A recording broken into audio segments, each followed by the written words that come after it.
Hey, welcome to P&W Repair. If you're joining us for the first time, I'm Andy. On the docket for today, we're going to go ahead and try and finish up part 2 of this bucket reconstruction. If you haven't seen the part 1 to it, sure check that out.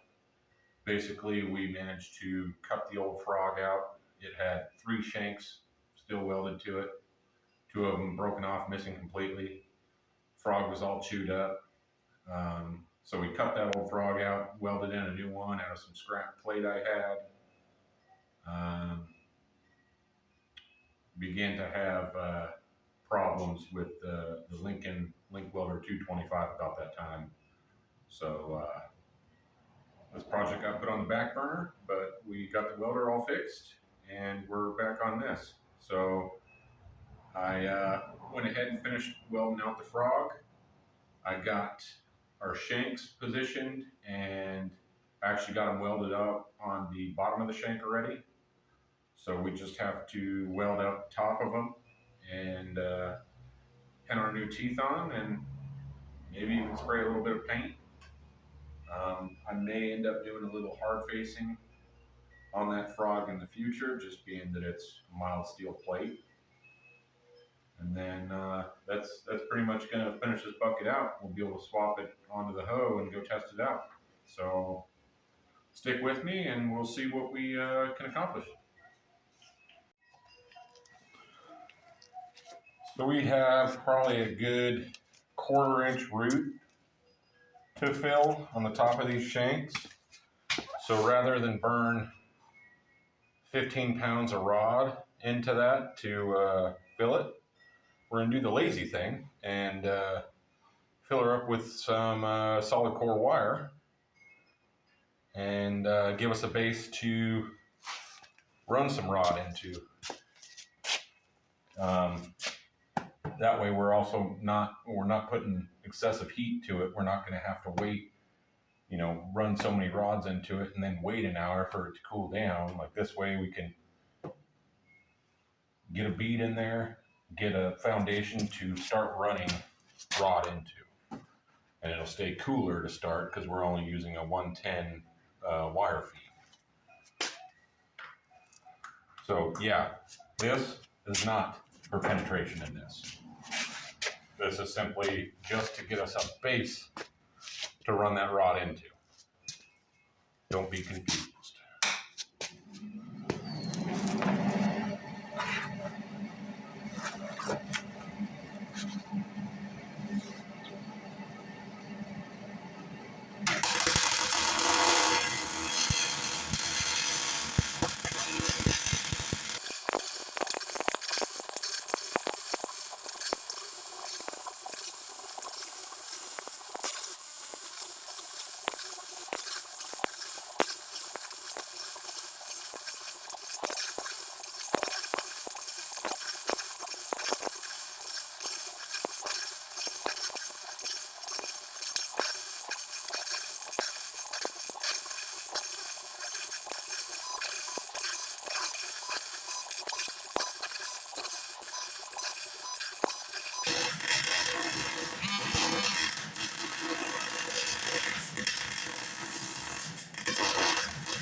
All right.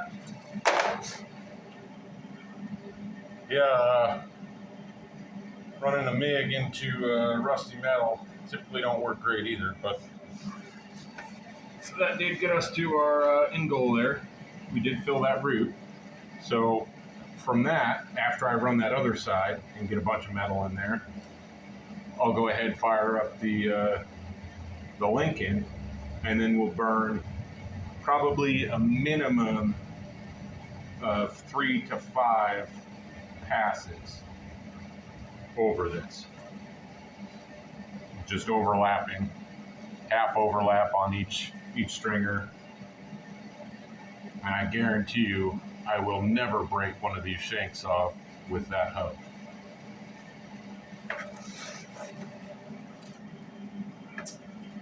So I'm going to try to weasel my way into, this is going to be some long arc action that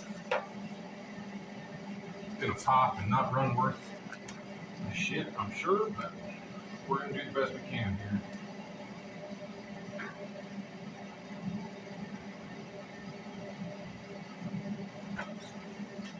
Hey, maybe. We may be filling, I don't know.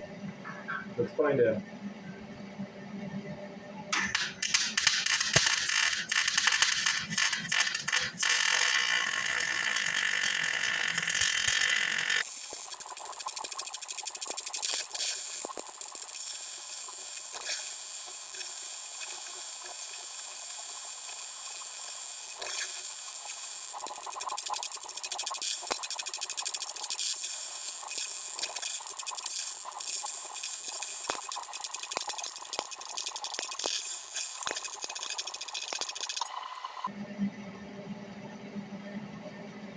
Yeah, this little Hobart is not like the long arc. It ain't pretty on that big old gap there, but it's giving us a base to run 7014 into.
I like it. It's going to do exactly what we need to do.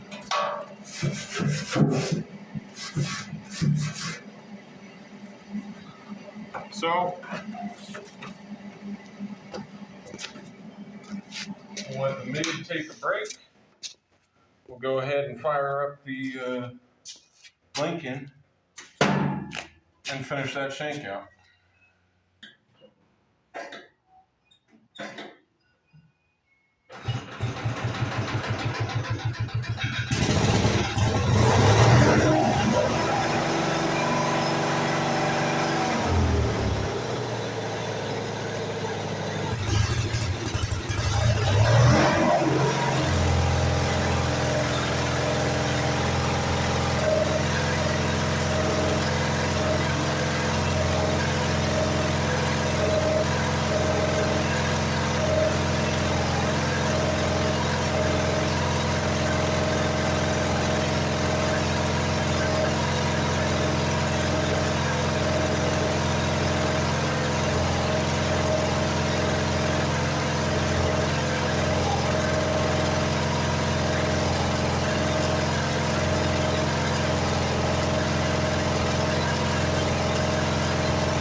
So,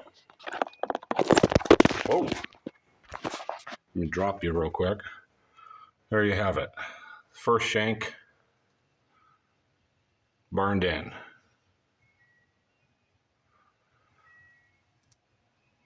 Decent. I don't claim to be a professional welder.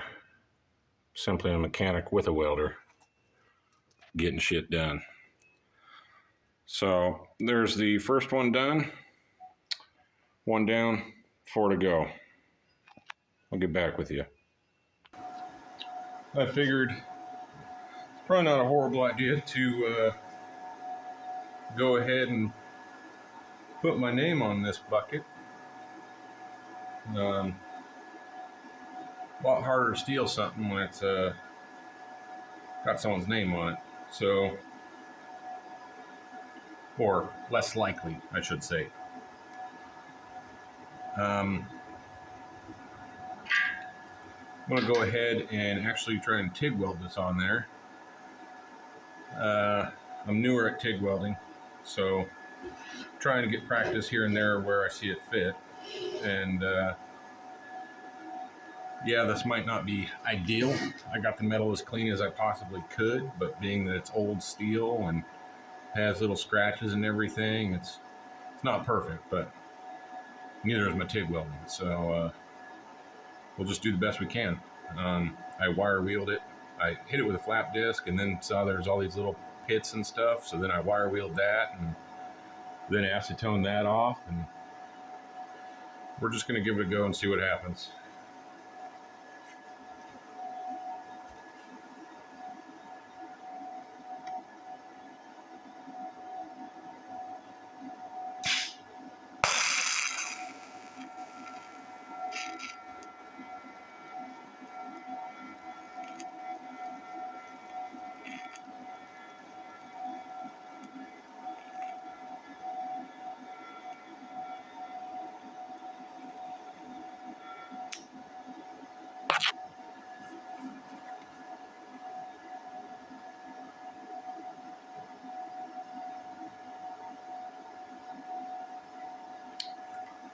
I need a little more heat, huh? Or less filler, one of the two. Go back over that, try to melt it out some.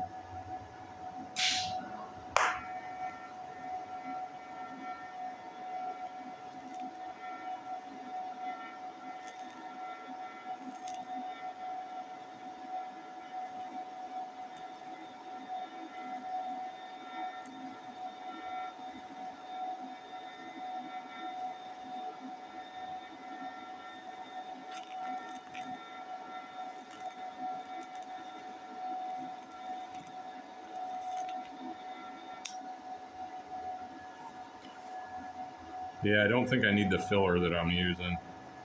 I think that's too much. I think it's probably best to less is more in this situation, I'm thinking. I'm going to try to draw that out. I don't like how it's puddled up. Down here where I didn't even use the rod, it looks much better. So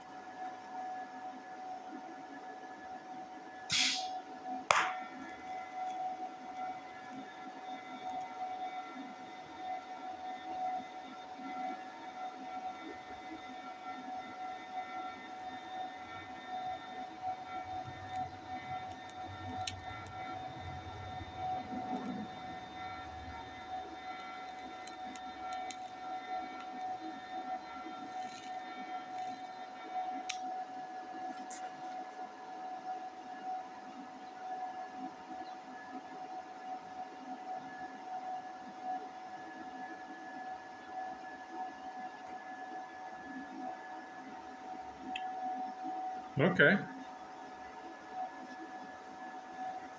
See, and I think trying to draw that filler out, I'm getting too much heat, and then it blows the weld out. It's all pedal control. I understand that. The guy's still learning, so give me a break. I do want to draw this top out, though. I don't like how much it's pulled up there, so I'm going to try to bring it right back around.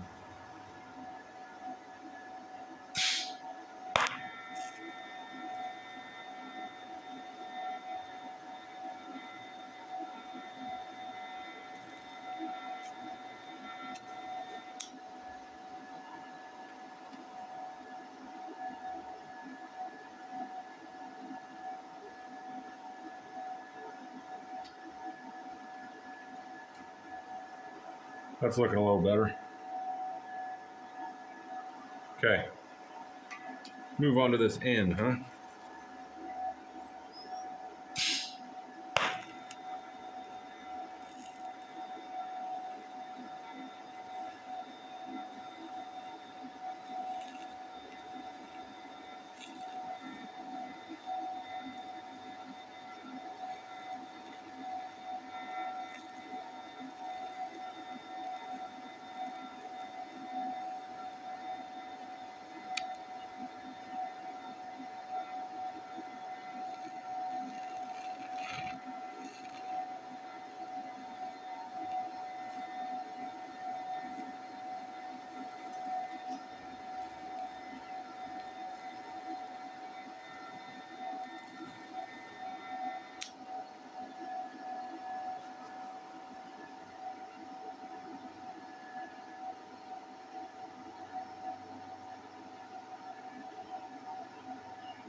Okay.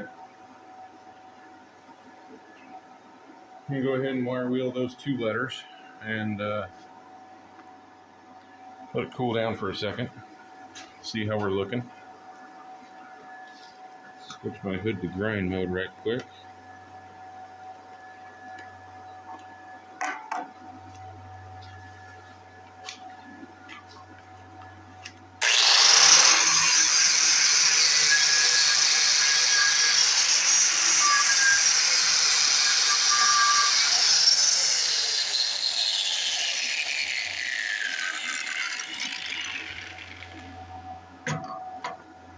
So I do think we do need to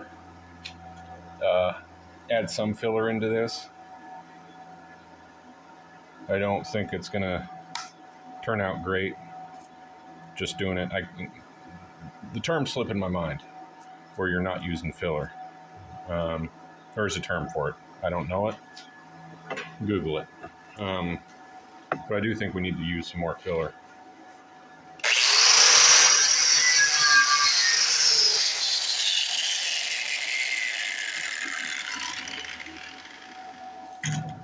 Otherwise, I mean, hey, for a rookie TIG welder,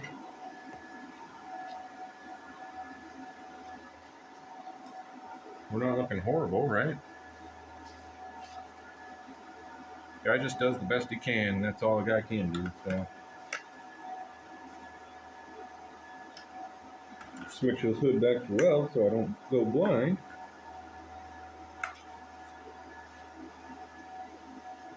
Let's try to do our W. Ooh.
We dipped our tungsten. To the grinder we go. Man, I added a bunch more filler on that pass, and I'm not going to be able to make those tight little letters I thought I was. Okay. Commercial break. Grind tungsten. Every single time that happens. So, got my channel all welded in there. Yeah, it doesn't look super great, but like I said, I'm actually just getting into TIG welding and teaching myself how, so it's good practice. It doesn't have to look pretty. This thing's going to move dirt, so I figured I'd give it a shot. Turned out okay.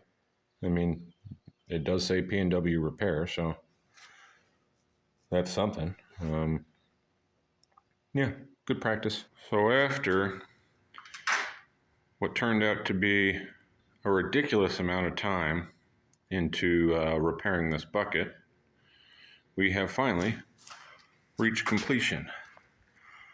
Got our new frog all burned in. Our new shanks all burned in. We got our new teeth pinned on. Pretty happy with how this turned out.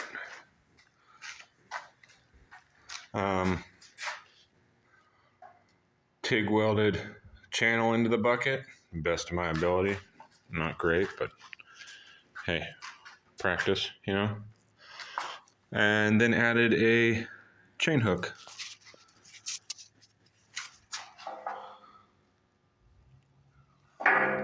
So, at this point, we got a proper bucket. We're ready to put her on the hoe. Probably gonna let the duck pond dry out a little more. But here in the next few weeks, we're gonna go ahead and do a clean out on the pond. So we'll really get to try this thing out, and some duck poop and some hard pan. Figure make the pond even a little bit deeper. So that's gonna do it for this video. Be sure to like and subscribe, and I will catch you guys on the next one.